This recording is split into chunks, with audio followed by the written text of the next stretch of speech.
ಓಷಧಯ ಸಂಪದಂತೆ ಸೋಮೇನ ಸಹನಾ ಮನಸಾ ಪೂಜಮಾನಾಃ ಏತೇ ಅರ್ಷಂತ್ಯೋರ್ಮಯೋ ಘೃತಸ್ಯ ಮೃಗಾಯ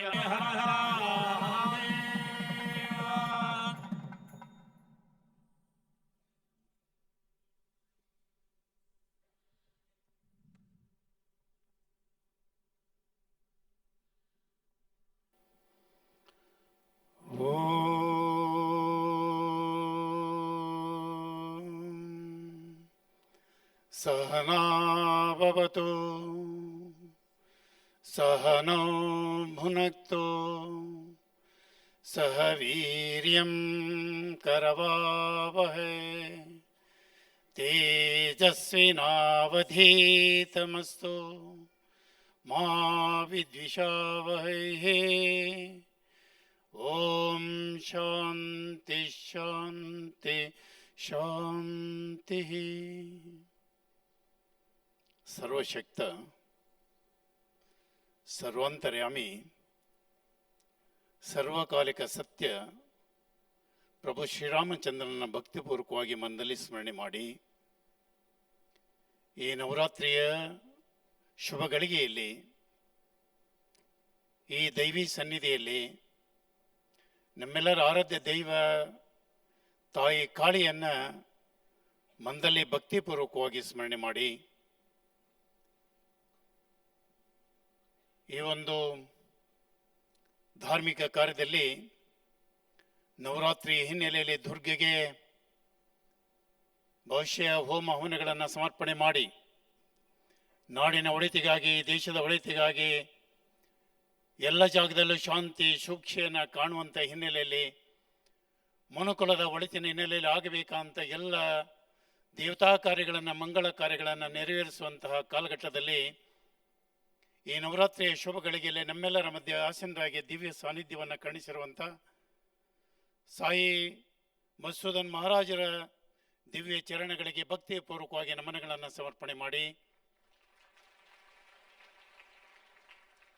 ಈ ಒಂದು ಧಾರ್ಮಿಕ ಕಾರ್ಯಕ್ರಮದಲ್ಲಿ ಪಾಲ್ಗೊಂಡಂಥ ವೇದಿಕೆಯಂಥ ಎಲ್ಲ ಗೌರವಾನ್ವಿತ ಹಿರಿಯರಲ್ಲಿ ಮಾನ್ಯ ಪರಮ ಪೂಜ್ಯರಲ್ಲಿ ಭಕ್ತಿಪೂರ್ವಕವಾಗಿ ನಮನಗಳನ್ನು ಸಮರ್ಪಣೆ ಮಾಡಿ ಈ ಒಂದು ದೇವತಾ ಕಾರ್ಯಗಳಲ್ಲಿ ಭಾಗಿಯಾಗಿರುವಂತಹ ದೇವಿಯು ನಾವು ತಾಯಿಂದ್ರನ್ನ ದೇವಿಯ ಸ್ವರೂಪದಲ್ಲಿ ಈ ಸಮಯದಲ್ಲಿ ಕಾಣ್ತೇವೆ ನವರಾತ್ರಿಯಲ್ಲಿ. ಆ ಹಿನ್ನೆಲೆಯಲ್ಲಿ ನನಗೆ ಇಲ್ಲಿ ಕಾಣ್ತಿರೋಂಥ ಪ್ರತಿಯೊಬ್ಬ ಸ್ತ್ರೀ ರೂಪವೂ ಕೂಡ ಆ ತಾಯಿ ಕಾಳಿಯ, ತಾಯಿ ಚಾಮುಂಡಿಯ, ತಾಯಿಯ ದುರ್ಗಿಯ ರೂಪವೇ ನನಗೆ ಇಲ್ಲಿ ಕಾಣ್ತಾ ಇದೆ. ಹೀಗಾಗಿ ಎಲ್ಲ ಮಾತೃಶಕ್ತಿಗಳಿಗೆ ಮನಪೂರ್ವಕವಾಗಿ ನಮನಗಳನ್ನು ಸಮರ್ಪಣೆ ಮಾಡಿ ಪುರುಷೋತ್ತಮರ ರೂಪದಲ್ಲಿ ಈ ಸಭೆಯಲ್ಲಿ ಪಾಲ್ಗೊಂಡಿರುವಂಥ ಎಲ್ಲ ಬಹುಶಃ ಸಜ್ಜನ ಬಂಧುಗಳಿಗೆ ನನ್ನ ನಮನಗಳನ್ನು ಸಮರ್ಪಣೆ ಮಾಡಿ ಈ ಕಾರ್ಯಕ್ರಮದಲ್ಲಿ ಪಾಲ್ಗೊಂಡಂಥ ನನ್ನೆಲ್ಲ ನಲ್ಮೆಯ ಆತ್ಮೀಯ ಮುದ್ದು ಮಕ್ಕಳೇ, ಮಾಧ್ಯಮದ ಸ್ನೇಹಿತರೆ, ನಾನು ಬಹಳ ದಿನಗಳಿಂದ ನನ್ನ ಮನಸ್ಸಿನಲ್ಲಿ ಒಂದು ಯೋಚನೆ ಇತ್ತು, ಕೊರಗಿತ್ತು. ಸ್ವರ್ಗ ಎಲ್ಲಿದೆ ಅಂತ. Where is heaven? ನಮಗೆ ಇರುವಂಥ ಮಾಹಿತಿ ಪ್ರಕಾರ ಇದು ಭೂಲೋಕ. ಈ ಭೂಲೋಕದಿಂದ ಪಾರಾಗಬೇಕಾದ್ರೆ ಸಾರ್ಥಕ ಬದುಕನ್ನು ಬದುಕಬೇಕು. ಸಾರ್ಥಕ ಬದುಕನ್ನು ಬದುಕಿದಾಗ ಮನುಕುಲದಿಂದ ಬಹುಶಃ ದೈವತ್ವಕ್ಕೆ ನೀವು ಹೋಗ್ತೀರಿ. ಆಗ ನಿಮಗೆ ಸ್ವರ್ಗ ಪ್ರಾಪ್ತಿ ಆಗುತ್ತೆ. ಸ್ವರ್ಗ ಪ್ರಾಪ್ತಿ ಆಗೋದಕ್ಕೆ ನೀವು ಎಲ್ಲ ರೀತಿಯ ಶುದ್ಧವಾದ ಬದುಕನ್ನು ಬದುಕಬೇಕು ಅನ್ನುವಂಥದ್ದು ನಾವು ಕೇಳಿರುವಂಥ ಮಾತು. ಆಗ ನಾನು ಇಲ್ಲಿ ಮುದ್ದೇನಹಳ್ಳಿಗೆ ಬಂದಾದ ಮೇಲೆ, ಈ ತಪೋಭೂಮಿಯಲ್ಲಿ ನಿಂತಾದ ಮೇಲೆ ಸ್ವರ್ಗ ಎಲ್ಲಿದೆ, ಸ್ವರ್ಗ ಎಲ್ಲಿದೆ, ಸ್ವರ್ಗ ಎಲ್ಲಿದೆ ಅಂತ ನಾನೇನು ಹುಡುಕ್ತಾ ಇದ್ನೋ, ಇವತ್ತು ನನಗೆ ಅರಿವಾಗಿದೆ. ಸ್ವರ್ಗ ಇಲ್ಲಿದೆ, ಸ್ವರ್ಗ ಇಲ್ಲಿದೆ, ಸ್ವರ್ಗ ಇಲ್ಲಿದೆ, ಮುದ್ದೇನಹಳ್ಳಿಯಲ್ಲಿದೆ.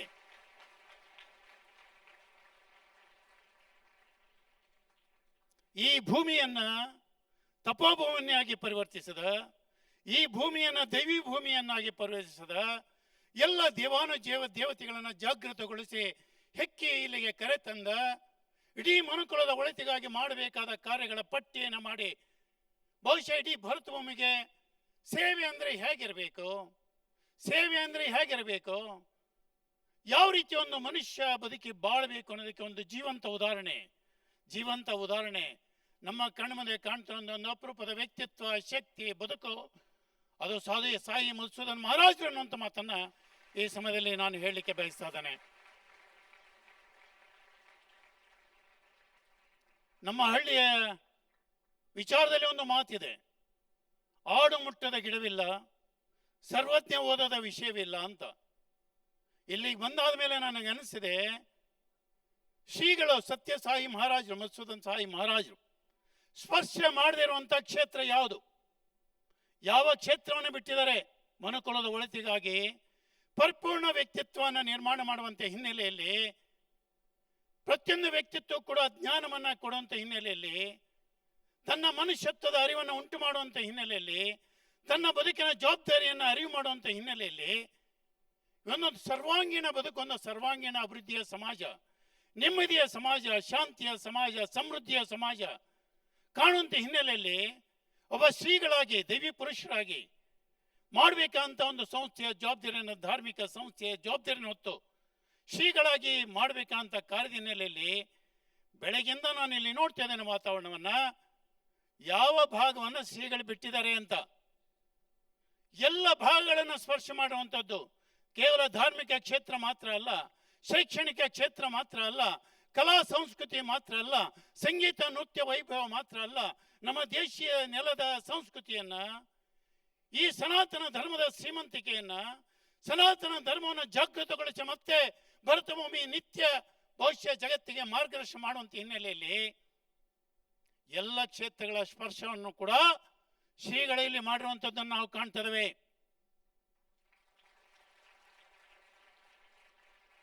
ಸಂಘದಲ್ಲಿ ಸದಾಕಾಲ ಕೂಡ ನಮಗೆ ಒಂದು ಮಾತನ್ನು ಹೇಳಿಕೊಡ್ತಾರೆ, ಯಾವುದಕ್ಕಾಗಿ ನೀನು ಬದುಕಬೇಕು ಅಂತ, ನಿನ್ನ ಜವಾಬ್ದಾರಿ ಮತ್ತು ಕರ್ತವ್ಯ ಏನು ಅಂತ. ಯಾವ ಸಾವಿರಾರು ವರ್ಷಗಳ ಹಿಂದೆ ಭರತಭೂಮಿ ಇಡೀ ಜಗತ್ತಿಗೆ ಮಾರ್ಗದರ್ಶನವನ್ನು ಮಾಡ್ತಾ ಇತ್ತು, ಇಡೀ ಮನುಕುಲಕ್ಕೆ ಮಾರ್ಗದರ್ಶನವನ್ನು ಮಾಡ್ತಾ ಇತ್ತು, ಜ್ಞಾನಕ್ಕಾಗಿ, ವಿದ್ಯೆಗಾಗಿ, ಮನುಕುಲದ ಒಳಿತಿಗಾಗಿ, ಧಾರ್ಮಿಕ ನಂಬಿಕೆಗಳಿಗಾಗಿ, ಧಾರ್ಮಿಕ ಆಚರಣೆಗಳಿಗಾಗಿ ಇಡೀ ಜಗತ್ತು ತನ್ನ ಅಧ್ಯಯನಕ್ಕಾಗಿ ಭಾರತಕ್ಕೆ ಬರ್ತಾ ಇತ್ತು. ಈ ನೆಲದ ಸಂಸ್ಕೃತಿಯನ್ನ, ಈ ನೆಲದ ಮಹಿಮೆಯನ್ನ ಮತ್ತೆ ಎತ್ತಿ ಹಿಡಿಯುವಂತ ಹಿನ್ನೆಲೆಯಲ್ಲಿ, ತಾಯಿ ಭಾರತ ಮಾತೆ ಜಗತ್ತು ಒಂದಳಾಗಿ ಎದ್ದು ನಿಲ್ಲುವಂತ ಹಿನ್ನೆಲೆಯಲ್ಲಿ, ಅವಳ ನಿತ್ಯ ಸುಮಂಗಲಿಯಾಗಿ ರಾರಾರಿಸುವಂತ ಹಿನ್ನೆಲೆಯಲ್ಲಿ, ತಾಯಿ ಭಾರತ ಮಾತೆ ನಿತ್ಯ ಸುಮಂಗಲಿಯಾಗಿ ರಾರಾರಿಸುವಂತ ಹಿನ್ನೆಲೆಯಲ್ಲಿ ಮತ್ತೆ ಭರತಭೂಮಿ ಇಡೀ ಮನುಕುಲದ ಅಜ್ಞಾನವನ್ನು ಅಳಿಸಿ ಇಡೀ ಮನುಕುಲದ ಒಳಿತಿಗಾಗಿ ಕೆಲಸ ಮಾಡುವಂತ ಹಿನ್ನೆಲೆಯಲ್ಲಿ ಬಹುಶಃ ಒಂದು ಜಾಗೃತ ಶಕ್ತಿಯಾಗಿ ಕೆಲಸ ಮಾಡ್ತಿರುವಂತ ಒಂದು ಸಂಸ್ಥೆ, ಆ ಜವಾಬ್ದಾರಿಯನ್ನು ತನ್ನ ಗಮನದಲ್ಲಿ ಇಟ್ಟುಕೊಂಡು ಹೆಜ್ಜೆಯನ್ನು ಹಾಕ್ತಿರುವಂತ ಒಂದು ಸಂಸ್ಥೆಯನ್ನ ನೀವು ಕನ್ನಡ ನಾಡಿನಲ್ಲಿ ಕಾಣಲಿಕ್ಕೆ ಸಾಧ್ಯ ಇದ್ರೆ, ಈ ಭರತ ಭೂಮಿಯಲ್ಲಿ ಕಾಣಲಿಕ್ಕೆ ಸಾಧ್ಯ ಇದ್ರೆ, ನಾನು ಹೆಮ್ಮೆಯಿಂದ, ಜವಾಬ್ದಾರಿಯಿಂದ ಈ ಮಾತನ್ನು ಹೇಳಿಕೆ ಬಯಸ್ತೇನೆ. ಆ ಕೀರ್ತಿ, ಆ ಯಶಸ್ಸು, ಆ ಹಿರಿಮೆ ಸತ್ಯ ಸಾಯಿ ಮಹಾರಾಜರಿಗೆ ಸೇರುತ್ತೆ ಅನ್ನುವಂಥದ್ದನ್ನು ಈ ಸಮಯದಲ್ಲಿ ನಾನು ಹೇಳಿಕೆ ಬಯಸ್ತಾ ಇದ್ದೇನೆ.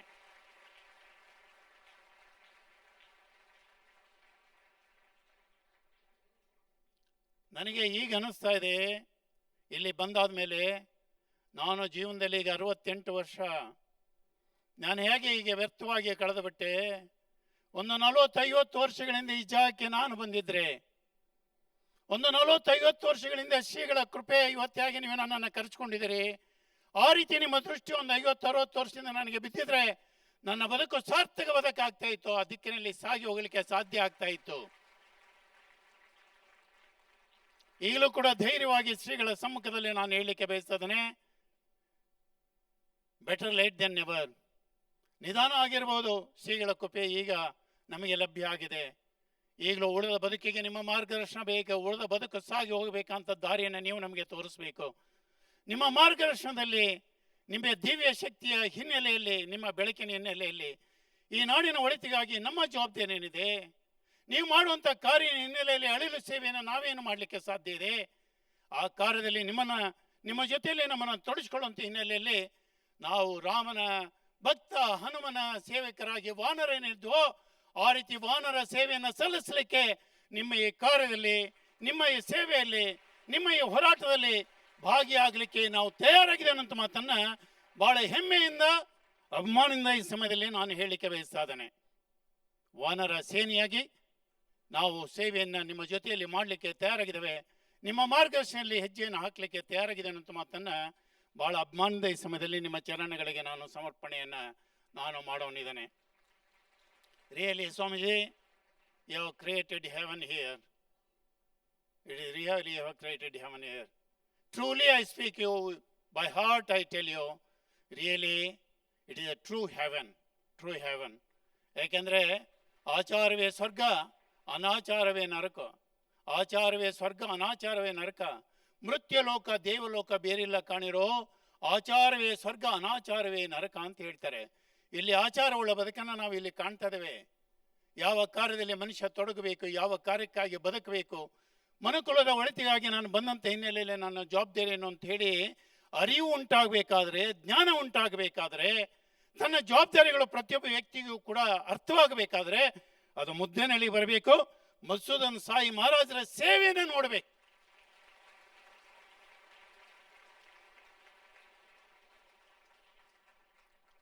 ಎರಡೂವರೆ ಸಾವಿರ ವರ್ಷಗಳ ಹಿಂದೆ, 3000 ವರ್ಷಗಳ ಹಿಂದೆ ಕೃಷ್ಣ ಅವತಾರ ತಾಳಿದ ಕಾಲದಲ್ಲಿ, ರಾಮನ ಅವತಾರ ಕಾಲದಲ್ಲಿ, ದ್ವಾಪರ ಯುಗದಲ್ಲಿ, ತ್ರೇತಾ ಯುಗದಲ್ಲಿ ಭಾರತ ಭೂಮಿ ಇದೇ ರೀತಿ ಬಾಳು ಬದುಕಿದೆ. ತ್ಯಾಗ ಮತ್ತು ಸೇವೆ, ಭಾರತ ಭೂಮಿಯ ಆದರ್ಶಗಳು ಎರಡು ಕಣ್ಣು. ಭಾರತ ಭೂಮಿ ಎರಡು ಕಣ್ಣುಗಳು ಯಾವುದಂದ್ರೆ, ಮನುಕುಲದ ಒಳಿತಿಗಾಗಿ, ಪ್ರಕೃತಿಯ ಒಳಿತಿಗಾಗಿ ತ್ಯಾಗ ಮಾಡು. ನೀನಿಲ್ಲ ಅನುಭವಿಸಲಿಕ್ಕೆ ಬಂದಿಲ್ಲ, ತ್ಯಾಗ ಮಾಡಲಿಕ್ಕೆ ಬಂದಿದೆಯಾ. ಎರಡನೇದು ಸೇವೆ. ನೀನು ಸಾರ್ಥಕತೆಯನ್ನು ಮನುಕುಲದಲ್ಲಿ ಪಡಿಬೇಕನ್ನೋದಾದ್ರೆ ಸೇವಕನಾಗಿ ಬದುಕು, ಸೇವಕನಾಗಿ ಬದುಕು. ತ್ಯಾಗ ಮತ್ತು ಸೇವೆ ಇವೆರಡು ಭರತ ಭೂಮಿ ಮನುಕುಲಕ್ಕೆ ಜಗತ್ತಿಗೆ ಕೊಟ್ಟಂತ ಸಂದೇಶ ಅನ್ನುವಂಥದ್ದನ್ನು ಈ ಸಮಯದಲ್ಲಿ ಹೇಳಲಿಕ್ಕೆ ನಾನು ಬಯಸ್ತೇನೆ. ಆ ಹಿನ್ನೆಲೆಯಲ್ಲಿ ಶ್ರೀಗಳು ಇವತ್ತು ಒಂದು ಕಡೆಗೆ ತ್ಯಾಗ, ತಮಗಿರುವಂಥ ಎಲ್ಲ ಶಕ್ತಿಯನ್ನ, ಎಲ್ಲ ದಿವ್ಯತೆಯನ್ನ ಮನುಕುಲದ ಒಳಿತಿಗಾಗಿ ಧಾರೆ ಎರಿತಾ ಇರುವಂಥದ್ದನ್ನೇ ನಾವು ಕಾಣ್ತದೆ. ಒಂದು ಕಡೆಗೆ ತ್ಯಾಗ, ಅವರು ಕೇವಲ ತಮ್ಮ ಆತ್ಮ ಕಲ್ಯಾಣಕ್ಕಾಗಿ ಇಲ್ಲಿ ಕೂತಿಲ್ಲ, ತಮ್ಮ ಆತ್ಮ ಕಲ್ಯಾಣಕ್ಕಾಗಿ ಜಾಗೃತರಾಗಿಲ್ಲ, ತಮ್ಮ ಆತ್ಮ ಕಲ್ಯಾಣಕ್ಕಾಗಿ ಹಿಮಾಲಯದಲ್ಲಿ ಕೂತು ತಪಸ್ಸನ್ನು ಮಾಡ್ತಾ ಇಲ್ಲ. ಎಲ್ಲರ ಮಧ್ಯೆ, ಎಲ್ಲರ ಒಳಿತಿನ ಮಧ್ಯೆ, ನಮ್ಮೆಲ್ಲರ ಮಧ್ಯೆ ಕೂತು ನಮ್ಮ ಜವಾಬ್ದಾರಿಯನ್ನು ನಮಗೆ ಅರಿವು ಮಾಡಿಕೊಡ್ತಾ ಇದ್ದಾರೆ. ಆ ಹಿನ್ನೆಲೆಯಲ್ಲಿ ನಿಜಕ್ಕೂ ಕೂಡ ನನಗೆ ಇಲ್ಲಿ ಬಂದ ಮೇಲೆ ಅನಿಸಿದೆ, ಆಡು ಮುಟ್ಟದ ಗಿಡವಿಲ್ಲ, ಸರ್ವಜ್ಞ ಓದದ ವಿಷಯವಿಲ್ಲ ಅಂಥೇಳಿ ನಮಗೆ ಆ ರೀತಿಯ ಸೇವೆಯ ರಂಗಗಳು ಅರಿವು ಆಗಬೇಕಾದ್ರೆ ನಿಜಕ್ಕೂ ಕೂಡ ನಾವು ಇಲ್ಲಿಗೆ ಬರಬೇಕಂತ ಅವಶ್ಯಕತೆ ಇದೆ ಅನ್ನುವಂಥದ್ದನ್ನು ಈ ಸಮಯದಲ್ಲಿ ನಾನು ಹೇಳಲಿಕ್ಕೆ ಬಯಸ್ತೇನೆ. ಶ್ರೀಗಳು ಅವರ ಕಾರ್ಯಕ್ಷೇತ್ರವನ್ನು ದಿನಕ್ಕೆ ವಿಸ್ತಾರ ಮಾಡಿ ಹೋಗ್ತಾ ಇದ್ದಾರೆ. ದಿನಕ್ಕೆ ಭರತ ಭೂಮಿಯಿಂದ ಬೇರೆ ಬೇರೆ ದೇಶಗಳಿಗೆ ತಮ್ಮ ಸೇವೆಯ ಕ್ಷೇತ್ರವನ್ನು ವಿಸ್ತಾರ ಮಾಡ್ತಾ ಇರುವಂಥದ್ದನ್ನು ನಾವು ಕಾಣ್ತೇವೆ. ನನಗೆ ಅನಿಸುತ್ತೆ, ಶ್ರೀಗಳ ಕೇವಲ ಒಂದು 10 ವರ್ಷ, 20 ವರ್ಷ, 25 ವರ್ಷ ಹಿಂದೆ ಈ ಭೂಮಿಯನ್ನು ಸ್ಪರ್ಶ ಮಾಡಿ ಕೇವಲ ಒಂದು 16 ವರ್ಷಗಳಲ್ಲಿ ಇದಕ್ಕಿಂತ ಒಂದು ಅದ್ಭುತವಾದಂಥ ಬಹುಶಃ ತಮ್ಮ ತಪಸ್ಸಿನಿಂದ ಅದ್ಭುತವಾದ ವಾತಾವರಣ ನಿರ್ಮಾಣ ಮಾಡಲಿಕ್ಕೆ ಸಾಧ್ಯ ಇದ್ದರೆ, ನನಗನ್ಸುತ್ತೆ ಇನ್ನೊಂದು 20-25 ವರ್ಷದಲ್ಲಿ ಕೇವಲ ಭಾರತ ಮಾತ್ರ ಅಲ್ಲ, ಜಗತ್ತಿನ ಎಲ್ಲ ಭಾಗದಲ್ಲಿ ಕೂಡ ಈ ಶಕ್ತಿ ಇದೇ ರೀತಿ ಬದುಕನ್ನು ಕಾಣುವಂಥ ಪ್ರೇರಣೆಯನ್ನು ನೀಡುತ್ತೆ ಅನ್ನುವಂಥದ್ದನ್ನು ಈ ಸಮಯದಲ್ಲಿ ಧೈರ್ಯವಾಗಿ ನಾನು ಹೇಳಲಿಕ್ಕೆ ಬಯಸ್ತಾ. ಎಲ್ಲೋ ಒಂದು ಕಡೆಗೆ ಎಲ್ಲ ಧರ್ಮ, ದೇವರು, ನ್ಯಾಯ, ಶಿಸ್ತು, ಆದರ್ಶಗಳು ಎಲ್ಲ ಮರೆಯಾಗಿ ಹೋಗ್ತದೇನೋ ಅನ್ನುವಂತಹ ಗೊಂದಲಗಳು ನಮ್ಮ ಮನಸ್ಸಲ್ಲಿ ಪ್ರಾರಂಭ ಆಗಿರುವಂಥ ಈ ಕಾಲಘಟ್ಟದಲ್ಲಿ ಇಲ್ಲ, ಎಲ್ಲವೂ ಕೂಡ ಮರೆಯಾಗಲಿಕ್ಕೆ ಸಾಧ್ಯ ಇಲ್ಲ. ಆ ರೀತಿ ಗೊಂದಲಕ್ಕೆ ಸಿಕ್ಕಾಕೋಬೇಡಿ. ನಾನು ನಿಮ್ಮ ಮಧ್ಯೆ ಸದಾ ಇದ್ದೇನೆ ಅಂತ ಹೇಳಿ ಕೃಷ್ಣ ಹೇಳ್ತಾನೆ. ಯದಾ ಯದಾ ಈ ಧರ್ಮಸ್ಯ ಗ್ಲಾನಿರ್ಬಹುತಿ ಭಾರತ ಅಭ್ಯುತ್ಥಾನಮಧರ್ಮಸ್ಯ ತದಾತ್ಮಾನಂ ಸೃಜಾಮ್ಯಂ ಪರಿತ್ರಾಣಾಯ ಸಾಧುನಾಂ ವಿನಾಶಾಯ ಚ ದುಷ್ಕೃತಾಂ ಸಂಭವಾಮಿ ಯುಗ ಯುಗ ಅಂತ ಕೃಷ್ಣ ಹೇಳುವಾಗೆ ನಮಗೆಲ್ಲ ಒಂದಂತಲ್ಲಿ ಧೈರ್ಯ, ಎಲ್ಲ ಒಂದಂತಲ್ಲಿ ಭರವಸೆ, ಎಲ್ಲ ಶಕ್ತಿಗಳು ಭರತ ಭೂಮಿಯಿಂದ ಸತ್ಯದ ವಿಚಾರಗಳು ಅಳಿಸೋಲಿಕ್ಕೆ ಸಾಧ್ಯ ಇಲ್ಲ. ಈ ರೀತಿ ದೈವಿ ಶಕ್ತಿಗಳು ಆಗಾಗ ಜಾಗೃತಗೊಳ್ಳುತ್ತವೆ. ಈ ಸನಾತನ ಸಂಸ್ಕೃತಿಯನ್ನು, ಸನಾತನ ಬದುಕನ್ನು, ಸನಾತನ ಧರ್ಮವನ್ನು ಯಾರು ಕೂಡ ನಾಶ ಮಾಡಲಿಕ್ಕೆ ಸಾಧ್ಯ ಇಲ್ಲ. ಯಾವ ಋಷಿಗಳಿಂದ, ಯಾವ ಮುನಿಗಳಿಂದ, ಯಾವ ಶಕ್ತಿಗಳಿಂದ, ಯಾವ ಆದರ್ಶ ಮಹಿಮಾ ಪುರುಷರಿಂದ ಈ ಭರತ ಭೂಮಿಗೆ ಸಂಸ್ಕಾರ ಕೊಟ್ಟು ಮನುತುಗಳಿಗಾಗಿ ಪ್ರಾರಂಭ ಮಾಡಿದಂಥ ಈ ಸನಾತನ ಸಂಸ್ಕೃತಿ ಇದೆಯಲ್ಲ, ಯಾವುದೇ ಕಾರಣಕ್ಕೂ ಕೂಡ ಯಾವ ಶಕ್ತಿಗಳು ಕೊಡಲಿಸಲಿಕ್ಕೆ ಸಾಧ್ಯ ಇಲ್ಲ ಅನ್ನೋದಕ್ಕೆ ಇವತ್ತು ಶ್ರೀಗಳ ಈ ಜಾಗೃತ ಸ್ಥಿತಿ, ಶ್ರೀಗಳ ದಿವ್ಯ ಸಾನ್ನಿಧ್ಯ, ಶ್ರೀಗಳು ನಡೆಸ್ತಾ ಇರುವಂಥ ಸೇವಾ ಕ್ಷೇತ್ರ ನಮಗೆ ಸ್ಪಷ್ಟ ಉದಾಹರಣೆ ಅನ್ನುವಂಥ ಮಾತನ್ನು ಈ ಸಮಯದಲ್ಲಿ ನಾನು ಹೇಳಲಿಕ್ಕೆ ಬಯಸ್ತೇನೆ. ಈ ರೀತಿ ಅಪರೂಪದ ಕಾರ್ಯಕ್ರಮದಲ್ಲಿ ಪಾಲ್ಗೊಂಡು ಈ ನವರಾತ್ರಿ ಶುಭಗಳಿಗೆಯಲ್ಲಿ ಮೇಘಾಲಯದ ನನ್ನನ್ನು ಕರೆಸಿ ಈ ರೀತಿ ಪುಣ್ಯ ಕಾರ್ಯದಲ್ಲಿ ಭಾಗಿಯಾಗುವಂಥ, ನೀವು ಮಾಡಿದಂಥ ಈ ಬಹುಶಃ ಶ್ರೀಮಠದಿಂದ ಮಾಡಿದಂಥ, ಆಶ್ರಮದಿಂದ ಮಾಡಿದಂಥ ಈ ಒಂದು ಬಹುಶಃ ಹೋಮಕ್ಕೆ ಪೂರ್ಣಾವತಿಯನ್ನು ಅರ್ಪಣೆ ಮಾಡುವಂಥ ಭಾಗ್ಯವನ್ನು ನೀವು ನನಗೆ ಕೊಟ್ಟಿದ್ದೀರಲ್ಲ ಸ್ವಾಮೀಜಿ. ನಾನು ಇದಕ್ಕಾಗಿ ಸದಾಕಾಲ ಕೂಡ ನಿಮಗೆ ಆಭಾರಿ, ಸದಾಕಾಲ ಕೂಡ ನಿಮಗೆ ಋಣಿ ಅನ್ನೋ ಮಾತನ್ನು ನಾನು ಹೇಳಲಿಕ್ಕೆ ಬಯಸ್ತಾನೆ. ಜೀವನದಲ್ಲಿ ಮರೀಲಿಕ್ಕೆ ಸಾಧ್ಯ ಆಗದಿರುವಂಥ ಅಪರೂಪದ ನನ್ನ ಜೀವನದ ಕ್ಷಣಗಳಲ್ಲಿ ಇವತ್ತಿನ ಈ ಸಭೆ, ಇವತ್ತಿನ ಈ ಸಮಾರಂಭ, ಇವತ್ತಿನ ಈ ಕಾರ್ಯಕ್ರಮ, ಇವತ್ತಿನ ಹೋಮ ಯಾವುದೇ ಕಾರಣಕ್ಕೂ ಕೂಡ ಮರೀಲಿಕ್ಕೆ ಸಾಧ್ಯ ಇಲ್ಲ. ಒಂದು ಮಾತನ್ನು ಹೇಳಿ ನನ್ನ ಮಾತನ್ನು ಮುಗಿಸೋನಿದ್ದಾನೆ. ಒಂದು ಕಾರ್ಯಕ್ರಮನ ಹೇಗೆ ಮಾಡಬೇಕು, ಒಂದು ಕಾರ್ಯಕ್ರಮನ ಹೇಗೆ ನಡೆಸಬೇಕು, ಅಲ್ಲಿ ಎಷ್ಟು ಅಚ್ಚುಕಟ್ಟುತನ ಇರಬೇಕು, ಎಷ್ಟು ಶಿಸ್ತಿರಬೇಕು, ಎಷ್ಟು ಸ್ವಚ್ಛತೆ ಮತ್ತು ಶಿಸ್ತಿರಬೇಕು. ಅದಕ್ಕೆ ಇನ್ನೊಂದು ಉದಾಹರಣೆ ಅಂದರೆ ಬಹುಶಃ ಇವತ್ತು ನಾವು ನೋಡ್ತಿರೋಂಥ ಈ ಕಾರ್ಯಕ್ರಮ. ಆ ಅಚ್ಚುಕಟ್ಟುತನ, ಶಿಸ್ತು, ಆ ಶ್ರದ್ಧೆ, ಆ ನಂಬಿಕೆ ಎಲ್ಲವನ್ನು ಕೂಡ ಇಲ್ಲಿ ಕಾಣಲಿಕ್ಕೆ ಸಾಧ್ಯ ಇದೆ.